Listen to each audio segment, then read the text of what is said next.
Fala, Caveira, sempre bem? Sempre bem, é isso aí. Antes de tudo, um beijo no seu coração, se inscreva no canal, dê um like no vídeo e compartilha, tá bom? É isso aí. Gente, vamos falar sobre linguagem corporal, um assunto que eu gosto muito e eu vi em um dos vídeos que eu fiz, o pessoal pedindo mais, faz mais vídeo assim, eu gostei do tema, tal, então vamos fazer este vídeo, né? Ajuda você, por exemplo, psicológico, ajuda você para a sua vida pessoal e em todos os aspectos da sua vida, né? Linguagem corporal, preste atenção. A importância aqui é para você refletir, não para você ficar robotizado. Eu não quero passar um modelo para você, não é isso que eu quero. O que eu quero é que você reflita sobre a importância de você ser assertivo na sua comunicação interpessoal, né?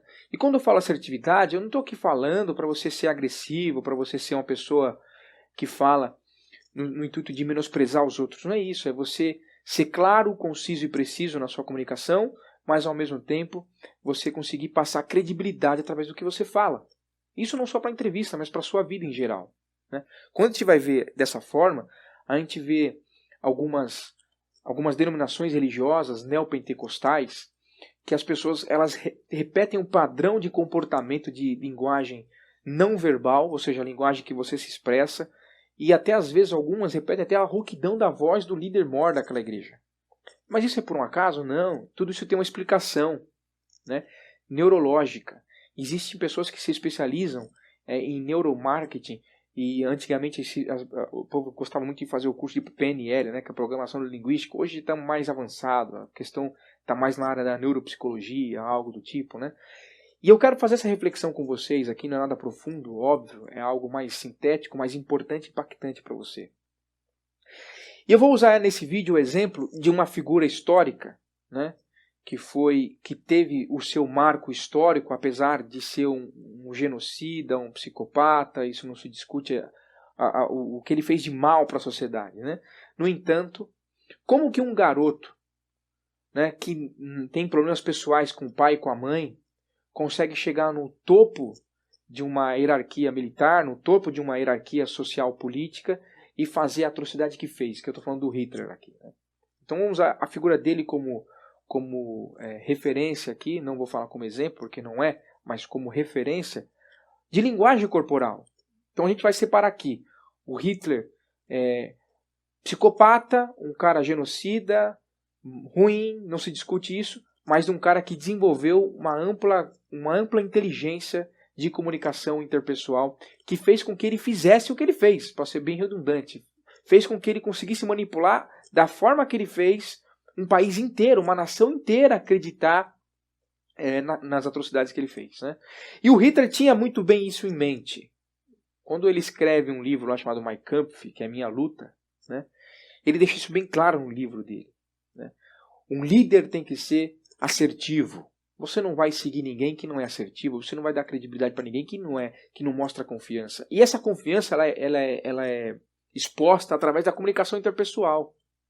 Mais de 90% da nossa comunicação ela é não verbal. 70 e pouco por cento da nossa comunicação ela é gesticulação não verbal. Se diferencia aqui a não verbal da gesticulação corpórea e também do tom de voz. Se você fala com o mesmo tom de voz, se você altera o tom de voz, e o que sobra é o assunto. Então, se você é uma pessoa que sabe se expressar, o assunto fica atrativo e as pessoas começam a acreditar em você, dar credibilidade e confiança para você. E isso é um tipo de hipnose. Isso é um tipo de hipnose. As pessoas pensam que hipnose é só aquela hipnose 1, 2, 3, dorme, dorme, come a maçãzinha, o cara está comendo na verdade cebola. Não, isso é uma hipnose artística. Eu estou falando aqui de um tipo de hipnose que é mais subliminar e que muitos líderes religiosos usam e que, como por exemplo, o próprio Hitler usou para manipular o povo, né? Então é a importância disso. E aqui eu vou mostrar para vocês, já vou começar a mostrar uns slides, e você vai ver aqui esse primeiro slide do Hitler, né? Aqui é o exemplo clássico. Hitler está em um cenário onde ele está discursando para milhões de pessoas. É interessante aqui porque é o seguinte, tem um documentário que você consegue assistir na Netflix que chama Hitler Uma Carreira. Assiste lá, você vai ver isso aí. É muito bom, o documentário é fiel à história do Hitler e tal, tudo mais. E mostra, o documentário tenta fazer uma análise e mostrar como ele manipulava as pessoas de uma linguagem não verbal, né? E é interessante porque um desses cenários que vocês estão vendo aí no vídeo, o Hitler ele chega no palanque, ele tinha essas táticas dele, né? Ele não falava para o público na mesma altura, ele usava sempre um púlpito, um palanque, porque inconscientemente o púlpito e o palanque dá a ideia de superioridade espiritual, superioridade intelectual, a pessoa é superior no sentido emocional. Então, o palanque ou o púlpito dá essa ideia de autoridade. Somos submissos àquela pessoa. Então, ele sempre falava em um palanque com mais de 2 metros de altura. Hitler era pequeno, era baixo, tinha 1,60 m de altura. Ele não tinha estatura física para um líder que ele pregava, que era o modelo da raça ariana. Ele não tinha o genótipo da raça ariana. Olha só. E vendeu uma coisa que ele não era. Então, ele sempre falava no palanque alto para manipular o povo. Isso já é uma manipulação de hipnose, vamos assim dizer, né? E quando ele chegava no palanque, ele não chamava a atenção das pessoas, ele não era carente. Interessante isso. Ele não ficava gritando, pessoal, fica quieto, agora eu quero falar, não. Ele chegava no palanque, ficava por, às vezes, minutos em silêncio, cruzava os seus braços lá, ficava com os braços cruzados, em silêncio, e ficava tudo quietinho, as pessoas, você escutava o barulho dos pássaros, cara. Né? Tem uma imagem que eu vou mostrar aqui para vocês, que é um dos últimos discursos dele. Ele está na Praça de Berlim discursando para milhões de jovens que está indo para a morte, para a União Soviética, onde começa a derrota derradeira da Alemanha, e aqueles jovens estão indo para a morte, enfrentar um frio desgraçado. Mas eles vão. Eles vão. Por quê? O poder de manipulação. E o Hitler ele fica quieto em silêncio. Por quê? O líder, ou uma pessoa que saiba dominar a sua atitude, que não é carente, né, não tem medo do silêncio. Não fica carentemente pedindo desesperadamente a atenção das pessoas. O Hitler não fazia isso, ele ficava em silêncio. E as pessoas começavam a focar e canalizar a energia nele. Daqui a pouco, quando ficava tudo em silêncio, ele conseguiu atingir o objetivo dele. Naquele momento ele tinha praticado uma técnica de hipnose. Ele tinha controlado todo mundo pelo silêncio. O que ele falasse, as pessoas iam encarar como uma verdade absoluta. Começou ali a hipnose dele. Né? Pelo silêncio. Sem falar nada. Isso eu falo para alguns professores amigos meus, né? que eles tentam na sala de aula falar com os alunos através do grito. Ei! Eu quero falar, presta atenção, respeita eu aqui, eu sou o professor, tal. E eles nunca vão conseguir a autoridade dos alunos. Por que não vai conseguir a autoridade do aluno? Porque ele está carentemente, desesperadamente pedindo atenção. E as pessoas que pedem atenção são as que menos têm atenção. Porque são carentes. E o público em geral só dão atenção para quem é líder. Você inconscientemente só dá atenção para quem é líder. Você não dá atenção para quem é submisso. Você só vai dar atenção para quem merece, e só o líder merece. Então eu falo para os professores, você não pode ficar pedindo a atenção dos alunos. Você tem que pedir atenção sem pedir, ficar em silêncio. Só que para ficar em silêncio, você tem que ser seguro de você mesmo. Porque uma pessoa que é insegura e não sabe quem ela é, não sabe o que quer, não sabe lidar com o silêncio, porque o silêncio causa medo. O silêncio faz você ficar, o que estão pensando de mim? O que estão falando de mim?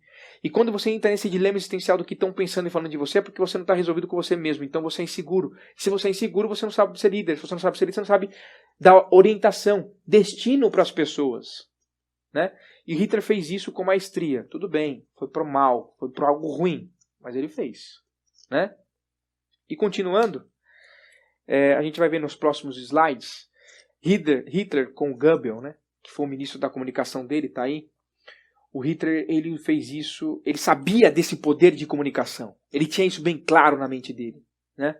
Então, uma vez por semana, ele entrava em um quarto escuro com o Goebbels, que era o ministro da comunicação, do marketing dele, e ia treinar a comunicação não verbal. Tá aí, vocês estão vendo. Essas imagens são reais, da época, achadas em arquivos, depois divulgados pelos aliados, né?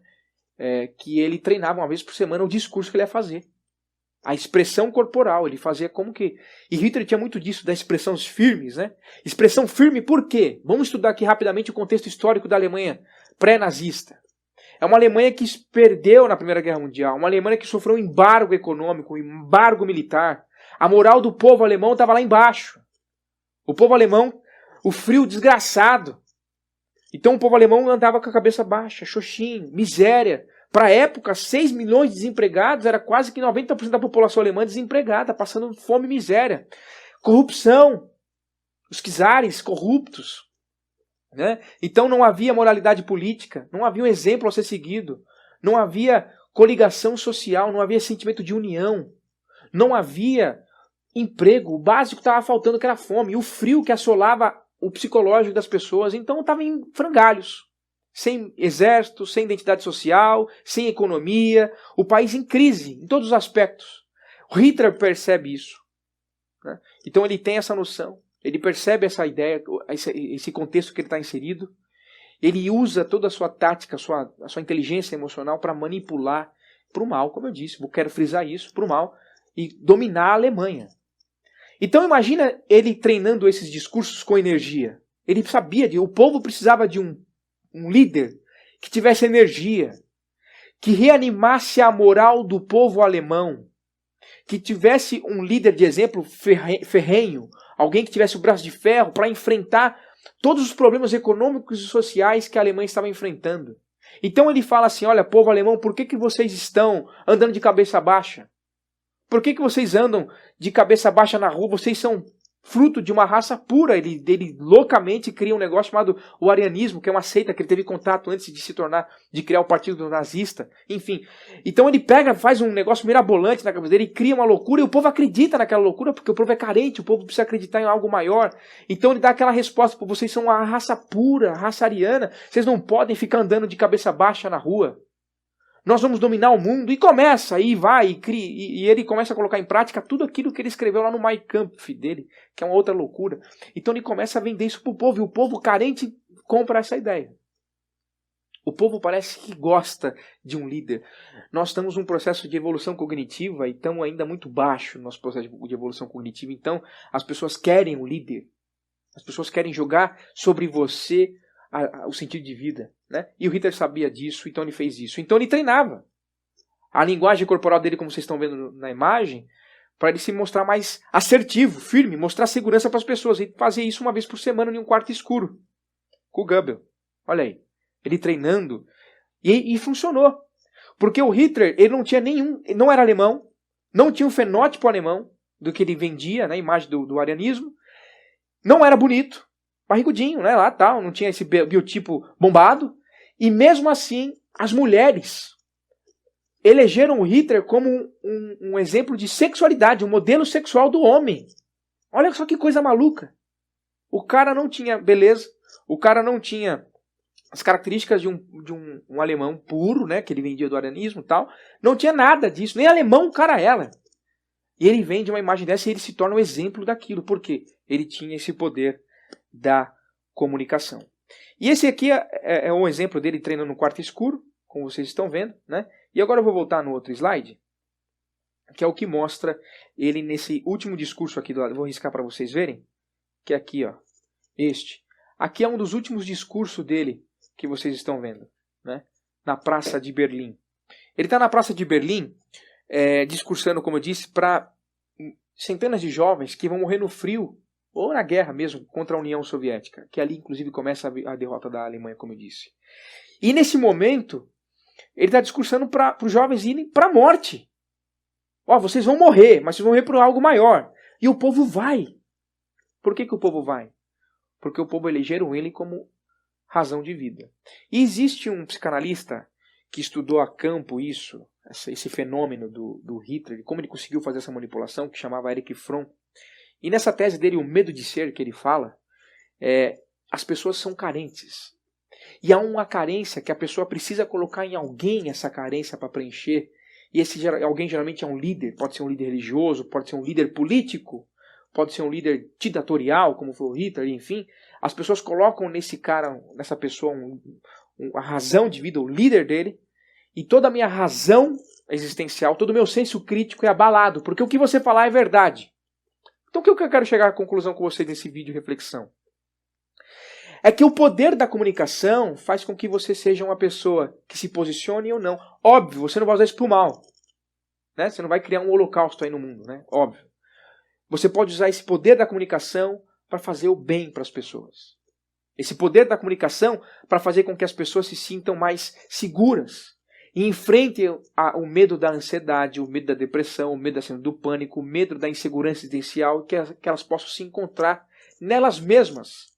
E que você pode até ser um policial que use essa comunicação, porque a maior arma que o ser humano tem, eu falo isso para os policiais, a maior arma que um policial pode ter não é a arma de fogo, é a comunicação. Saber se comunicar é o segredo do sucesso na vida. A comunicação faz com que você não faça parte de uma ocorrência. A comunicação faz com que você chegue em uma ocorrência, está tendo briga lá de casal, briga de vizinho, você não vira parte da ocorrência, você resolve o problema, faz com que as pessoas ficam bem sem fazer parte do processo. O problema é que às vezes o policial ele entra e por forma impulsiva, inconscientemente, problemas mal resolvidos dele, social, familiar, sei lá, ele vira parte da ocorrência. Então a ocorrência tem outros desdobramentos. A ideia aqui é fazer com que você se desenvolva na sua comunicação interpessoal, para você não só passar no concurso, mas na polícia lá, você ter uma comunicação assertiva para isso ser útil nas suas atividades policiais, nas suas ocorrências que você vai trabalhar. Para você ser um bom líder no que você faz, para você ser um bom marido, uma boa esposa no que você faz. A comunicação, gente, ela é o segredo do sucesso na vida. Se você tiver comunicação e saber desenvolver isso, você vai bem em tudo que você faz. E infelizmente, nós vivemos um processo educacional em que sucateou a nossa educação e a educação da comunicação, a educação da inteligência emocional foi perdida. As pessoas não sabem quem elas são. As pessoas não sabem lidar com seus próprios sentimentos, com as suas próprias emoções. Não sabem lidar com você mesmo. Então você vê, é natural, você vê hoje em dia as pessoas andando assim, xoxinha na rua, sabe? As pessoas vão falar no olho no olho. São pessoas inseguras. Então nós estamos em uma cultura, e no Brasil isso é bem claro, uma cultura no Brasil que nós criamos manadas e não líder. Líder hoje é um processo, uma figura em extinção. O líder está extinto. Cada vez mais raro você encontrar. E às vezes os que você encontra está disposto a usar o seu dom, vamos dizer assim, para fazer o mal e não fazer o bem. Né? Como está aqui o exemplo do Hitler. Né? Usou o dom dele para fazer o mal da comunicação. Né? Que nós possamos usar o nosso dom para fazer o bem. É isso que eu indico para vocês, uma reflexão sobre linguagem corporal. Um beijo no coração, se inscreva no canal e indique o vídeo. Dê um like, né? Até o próximo. Falou, Caveira!